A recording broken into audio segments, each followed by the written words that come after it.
Hermanas y hermanos, el Señor esté con vosotros.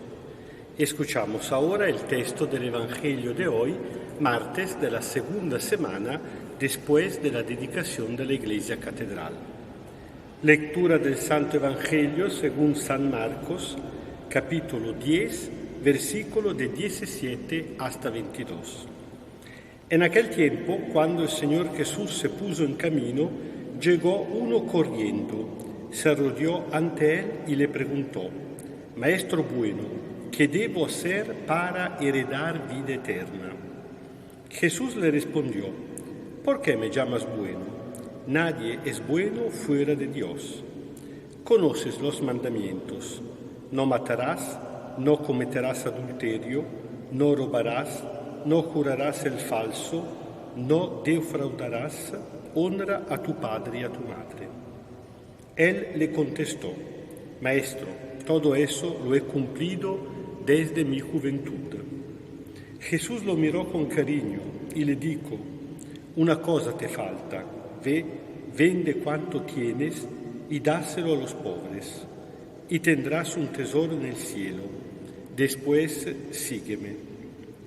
Ante estas palabras se llenó de pena y se marchó triste, porque era muy rico. Palabra del Señor. Un texto famoso, bien conocido en su conjunto, el que llamamos Joven Rico, pero tal vez menos conocidos son los detalles. ¿Por qué? Porque a nosotros también, como a los discípulos, nos impacta esta reacción del joven en frente a la palabra de Jesús e incluso la palabra de Jesús mismo. Pero hay unos detalles que es importante no perder para lograr entender bien el contexto y al final el mensaje de este texto del Evangelio.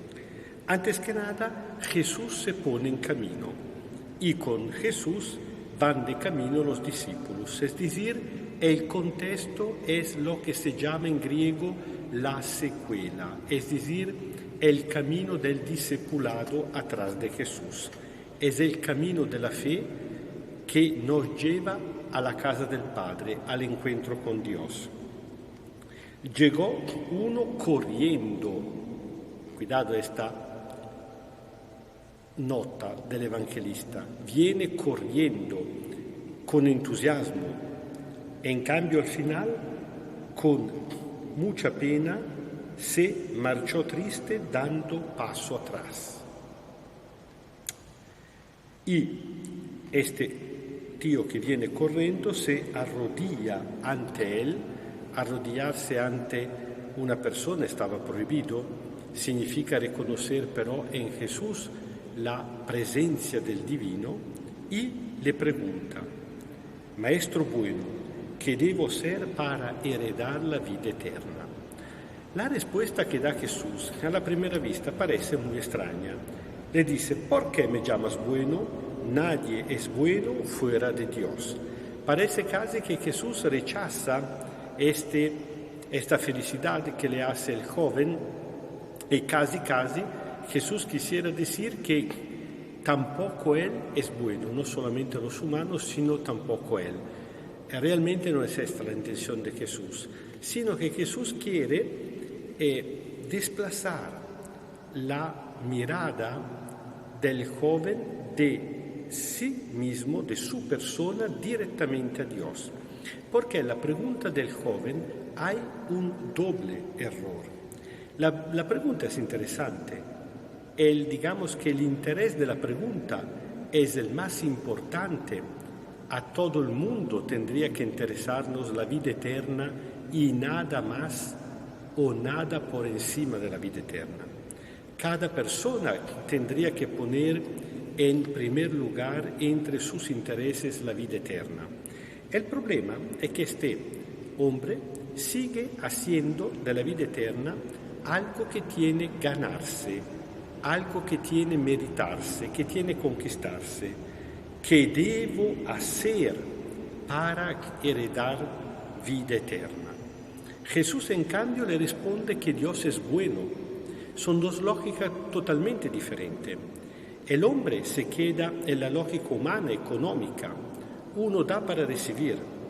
Yo trabajo para recibir un salario, hago una cosa para tener algo en cambio.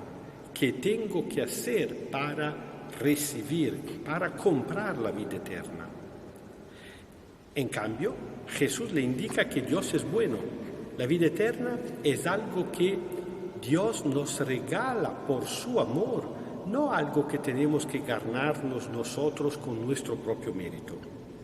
En el caso del joven, la lógica es todavía una lógica mercantil, económica, es casi un negocio con toda la buena intención de este mundo, pero se queda dentro en una perspectiva de negocio, hacer una cosa por tener algo en cambio.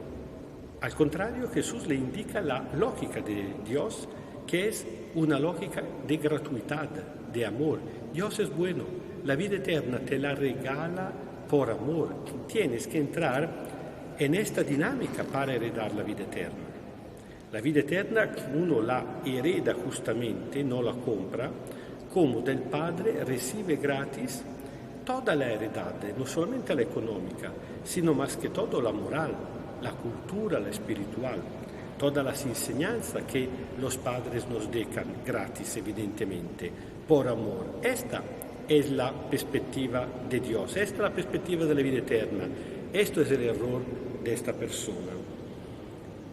Jesús pero le dice, bueno, si quieres hacer algo, ya conoces los mandamientos. Interesante, una vez más, que no es que Jesús no conozca los 10 mandamientos, solamente quita la primera parte, que son precisamente lo que tienen a ver con Dios, para que el hombre una vez más no caiga en la tentación de pensar que tiene que hacer algo para Dios porque Dios le dé la vida eterna. Así que la primera parte de los mandamientos, tendrás un solo Dios, no jurarás en vano, no tendrás otro Dios enfrente de mí, santifica el día del descanso, no le menciona Jesús. Todo lo que tiene que ver con Dios lo deja por un lado.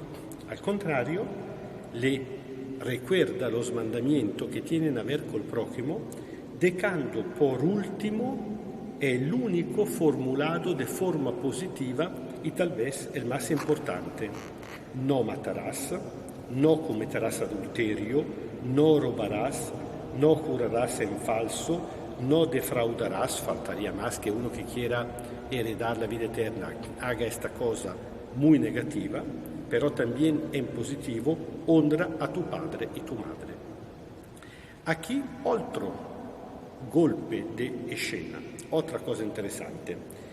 El hombre responde a Jesús: Maestro, todo esto lo he cumplido desde mi juventud. La cosa que me llama mucho la atención es que Jesús no reacciona ante él como muchas veces ha reaccionado ante los fariseos, que con mucho orgullo, con mucha presunción decían lo mismo: nosotros respetamos los mandamientos. No, que en este caso Jesús lo miró con cariño. Significa que Jesús le reconoce que es cierto lo que está diciendo, que lo está diciendo por verdad, con sinceridad, no con presunción. Es cierto, tiene enfrente una buena persona que siempre ha respetado los mandamientos e incluso lo has hecho con humildad, hasta el punto que puede decirlo sin vantarse de esto.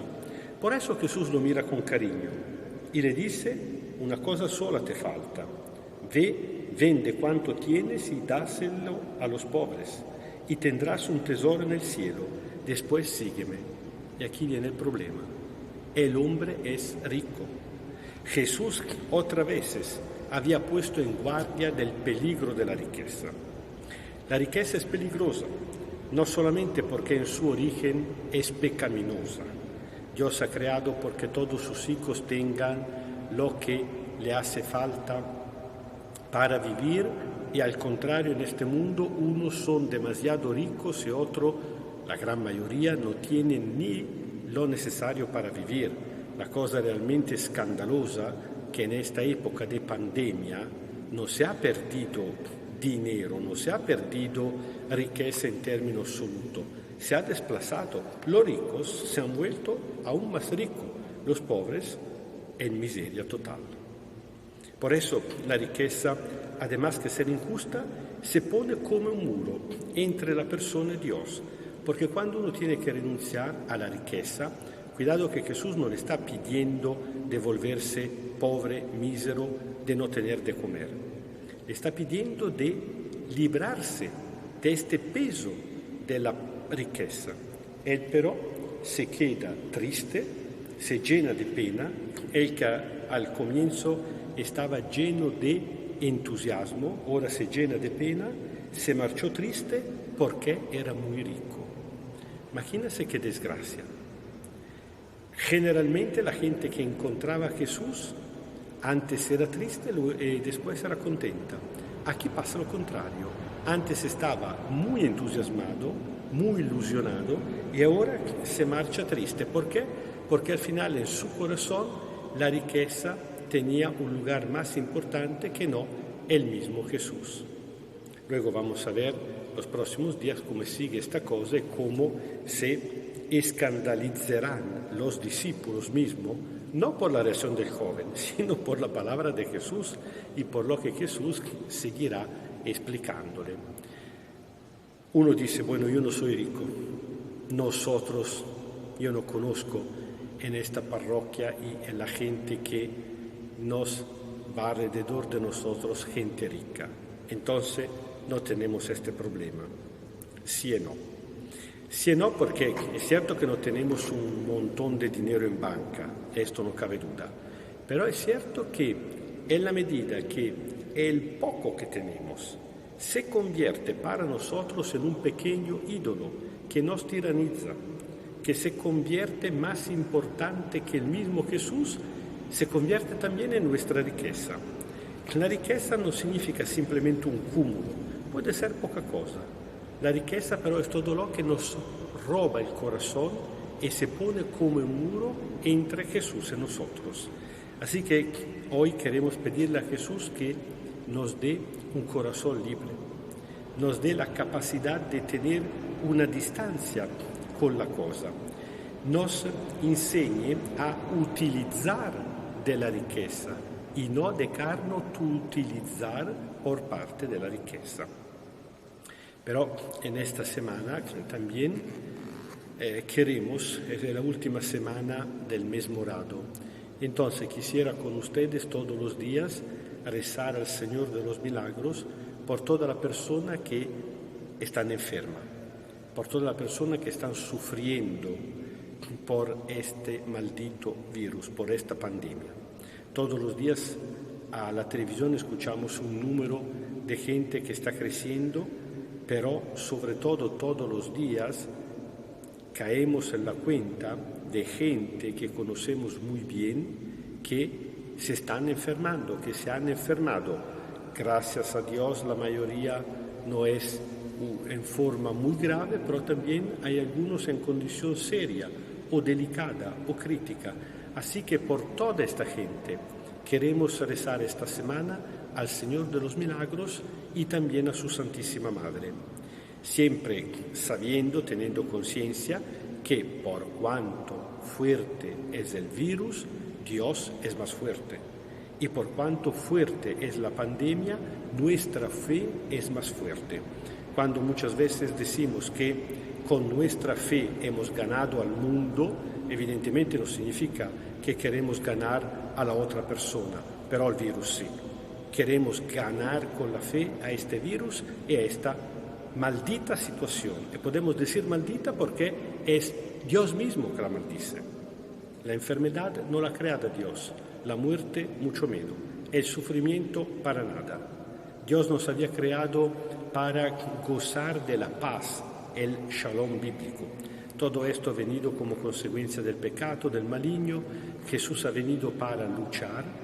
En la medida en la cual nosotros con valentía logramos aguantar esta situación y vivirla con fe, entonces en comunión con Jesús, en comunión con su sufrimiento, nos convertimos en colaboradores de Jesús mismo. Imagínense qué cosa tan importante para luchar en contra de este mal en nombre de Dios.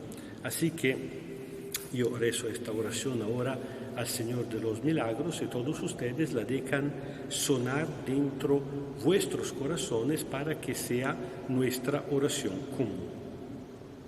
Señor de los Milagros, que nuestros ojos vean que tú eres la luz que alumbra nuestro camino, que nuestras almas sientan el gozo de llevarte muy dentro, que nuestros corazones reciban con humildad el amor que tú nos das, que nuestros pensamientos sean para glorificarte y bendecirte, que nuestros silencios sean para hablar contigo y escucharte, que nuestras oraciones clamen ante ti el cambio que debemos tener.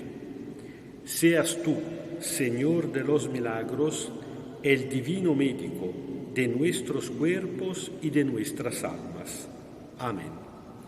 Dios te salve María, llena eres de gracia, el Señor es contigo. Bendita tú eres entre todas las mujeres, y bendito es el fruto de tu vientre, Jesús. Santa María, Madre de Dios, ruega por nosotros pecadores, ahora y en la hora de nuestra muerte. Amén.